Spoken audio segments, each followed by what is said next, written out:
I'm going to challenge the current philosophy of many people in the financial world. I think die with zero is a terrible decision for the current time. We are so close to longevity escape velocity, or delaying aging, that people are going to live a lot longer.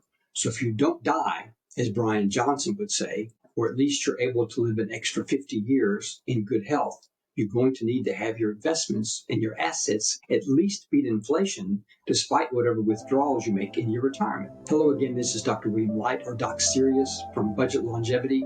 We have a book coming out in the next few weeks once it is through editing. The book is entitled Outlast: How to Live Long Enough to Experience Longevity Escape Velocity. I'm going to briefly touch on one chapter in the book called Financial. There was a book that was popular recently in the financial community called Die with Zero.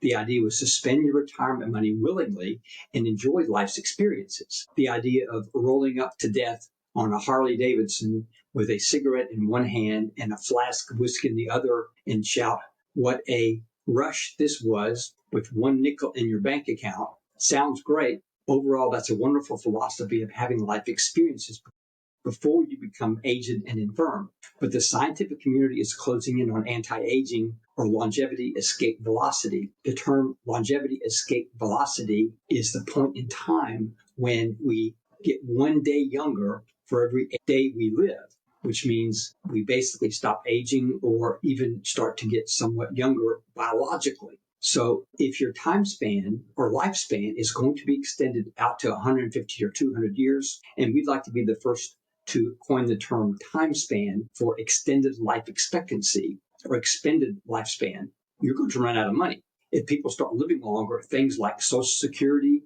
or annuities won't be around for you to tap into.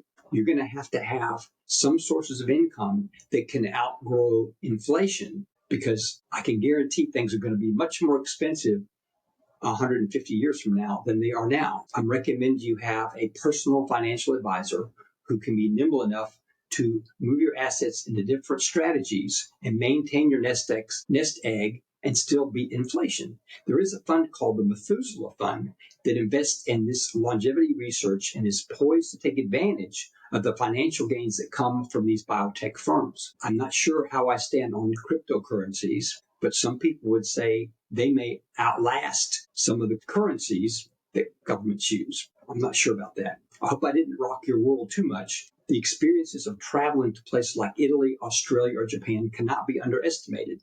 But you don't have to travel first class every time, stay in 5-star hotels, and eat every meal at a Michelin star restaurant if you're depleting your retirement fund every time. You'll need some of that money to spend on stem cell therapy, gene editing, and new treatments as they become available to help you live longer and still have enough money left over for living expenses. I hope you'll purchase our book, Outlast, and look for it on Kindle and maybe on Amazon Audible in the near future. We are still looking at finding budget-friendly medical treatments that you'll be able to afford and still give you quality health span, lifespan, and time span.